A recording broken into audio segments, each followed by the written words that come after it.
Ini sebagai catatan saja ya untuk kita semua, termasuk terutama untuk Pak Menteri dan Bu Menteri. Jadi yang kami tanyakan tadi itu semuanya bersangkut dengan dalil yang ada dalam permohonan. Jadi nanti itu akan membantu kami mahkamah untuk mengambil posisi mahkamah di mana. Nanti susunan struktur jawabannya kira-kira begini. Ini dalil pemohon, itu kemudian dijawab oleh termohon, kita akan jelaskan apa jawaban termohon, kemudian apa yang dijelaskan oleh pihak terkait, kita akan ambil, apa yang dijelaskan oleh Bawaslu. Karena ada pemberi keterangan, maka nanti apa yang dijawab oleh pemberi keterangan akan kita sampaikan di dalam di dalam putusan itu, baru kemudian apa posisi mahkamah terhadap semua itu. Makanya kami mengundang bapak-bapak dan ibu-ibu supaya kami memiliki pemahaman yang komprehensif tentang apa yang didalilkan oleh para pemohon ini. Nah itu, jadi itu pentingnya. Jadi kalau tadi ada yang menyebut fakta ini, itu semuanya ada dalam permohonan. Jadi kepentingannya untuk membantu kami mahkamah untuk menjawab permohonan itu, untuk memutuskan permohonan ini. Jadi kalau misalnya ada yang menanya Presiden ke sana, karena begitu yang didalilkan oleh para pemohon, sehingga perlu ada kejelasan bagaimana menteri-menteri menjelaskan soal yang terkait dengan itu. Itu saja Pak Ketua, terima kasih. Baik, dari Pak Muhadjir cukup? Tadi ada yang belum kami sampaikan yang mulia, soal bantuan yang diberikan. Jadi kami tidak akan mengeluarkan bantuan kecuali yang ada di dalam DTKS kalau itu bansos, dan tidak ada yang keluar di luar dari P3KE kalau itu bantuan beras. Sedangkan yang dibagi oleh Bapak Presiden itu adalah merupakan di luar itu. Nanti mungkin Bu Menteri Keuangan bisa jelaskan lebih jauh. Terima kasih Pak Yang Mulia. Dilanjut silakan Bapak Menko. Terima kasih Yang Mulia Pimpinan dan anggota Majelis Konstitusi. Pertama saya ingin menambahkan tadi terkait dengan subsidi, kami tegaskan kembali bahwa dalam Perlinsos itu yang terbesar adalah subsidi energi. Dan gejolak itu akibat daripada subsidi energi. Nah dari anggaran Perlinsos yang pagunya di tahun 2023 di pagunya 476 triliun, realisasinya 443,4, kemudian tahun 2024 pagunya 496. Nah yang terkait dengan energi itu baik itu BBM, listrik, pupuk, dan kredit program termasuk bunga kur itu share-nya 58%. Di tahun 2023, 2024 dia 55,9. Sehingga kenaikan di sektor ini sekitar 19,4 triliun. Nah ini akibat daripada kenaikan dari ICP, Indonesia Crude Price, di tahun 2023 itu 78,43, 2024 82. Rupiah di 2023 15.230, itu kita di 2024 15.664. Demikian pula terkait dengan volume. Nah yang kedua kami ingin menambahkan tadi dasar daripada bantuan pangan. Tadi sudah dijelaskan yang rapat di bulan 10 November.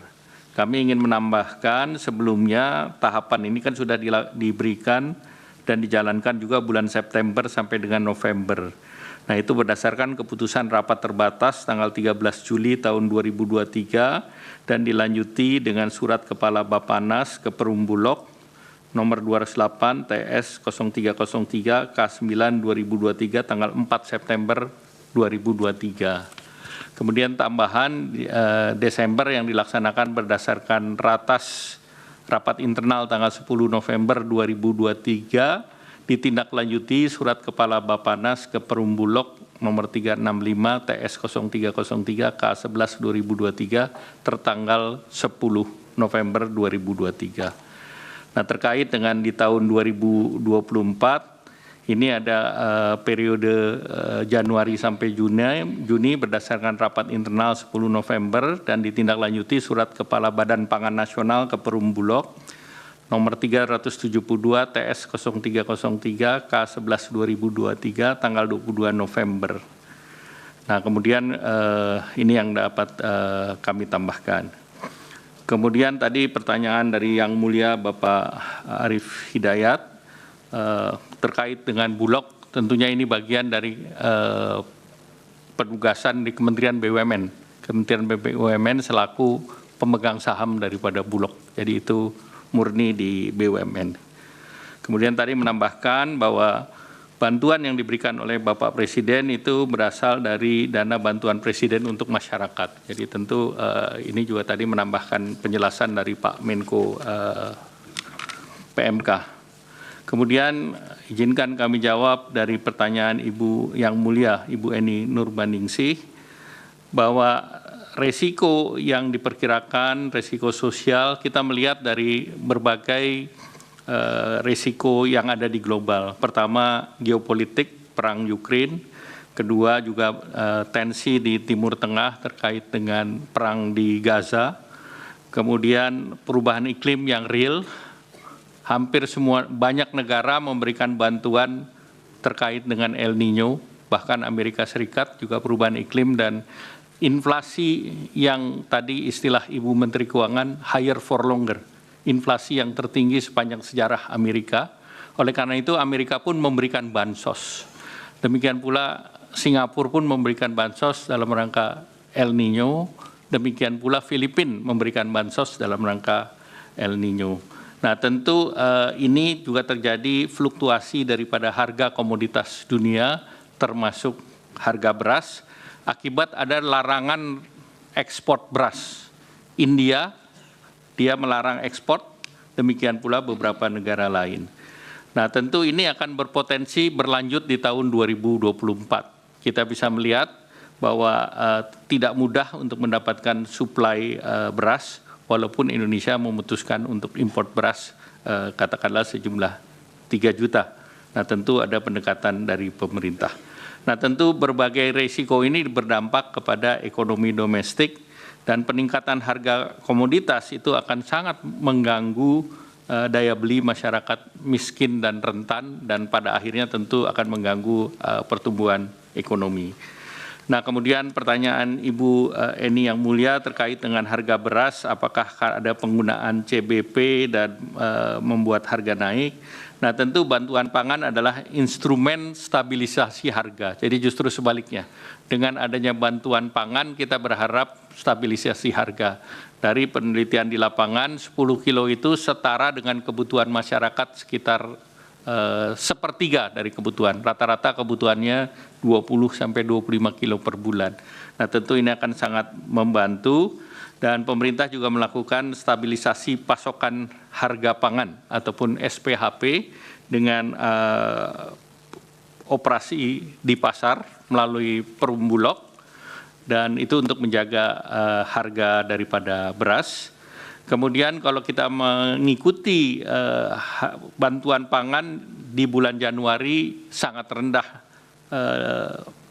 realisasinya, yaitu 179.000 dari target 440.000, sedangkan demand-nya itu adalah 2,4 juta.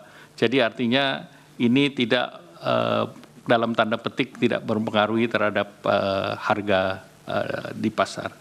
Kemudian beras internasional juga naik dan juga tentunya pemerintah terus mendorong agar SPHP lebih berefektif di pasar. Kemudian izin dari Pak Yang Mulia Pak Guntur Hamzah mengenakan rapel. Rapel ini dilakukan antara lain pada saat BBM di bulan September, itu karena BBM naiknya 1 kali, Pak. Jadi kalau kita tidak dirapel di depan, itu nanti masyarakatnya berat. Jadi kita kasih mereka di awal, walaupun realisasinya kita lakukan dalam 2 tahapan, yaitu Oktober cair bulan September dan November-Desember cair bulan November. Demikian pula untuk program lain yang ada di Ibu Menteri Sosial, PKH kan 3 bulan sekali, jadi salurannya 4 kali setahun. Kemudian kartu sembako juga 2 bulan, jadi 1 tahunnya 6 kali. Jadi rapel itu pertimbangan itu. Selain itu ada pertimbangan juga biaya, efisiensi biaya. Kalau satu kali efisiensi biayanya kan sama kalau dia jumlah tertentu, biaya distribusi di perbankan ataupun di pos. Kemudian izinkan saya menjawab Pak Ridwan Yang Mulia Pak Yusmik, Pak Daniel Yusmik. KPCPEN itu berdasarkan Perpres nomor 48 tahun 2023 itu sudah berakhir tanggal 4 Agustus 2023, Pak. Jadi ini berakhir jauh sebelum pemilu, Pak. Kemudian izin Pak Yang Mulia Pak Saldi Isra, ini terkait dengan resiko pangan yang 11,3 triliun, ini kan belum dicairkan, Pak. Jadi ini masih dalam pos. Dan El Nino di tahun lalu itu sudah dicairkan dan sudah berjalan. Tetapi di tahun 2024 ini belum berjalan. Kemudian izinkan terakhir Pak Ketua, kalau boleh menjawab hal yang tidak diagendakan, Pak. Karena tadi diangkat oleh Yang Mulia Pak Arief Hidayat. Dan itu sudah menjadi berita di media, Pak. Saya baca begitu sesudah sholat Jumat banyak berita. Silakan. Jadi izinkan kalau diperbolehkan. Pertama saya hadir ini undangan untuk perhitungan perselisihan hasil pemilu presiden. Yang kedua saya hadir sebagai Menko Perekonomian. Jadi pertanyaan terkait Golkar mohon izin saya tidak jawab. Tetapi ada satu yang bisa saya pastikan, bahwa bansos itu bungkusannya nggak ada yang berwarna kuning. Terima kasih. Wassalamualaikum warahmatullahi wabarakatuh.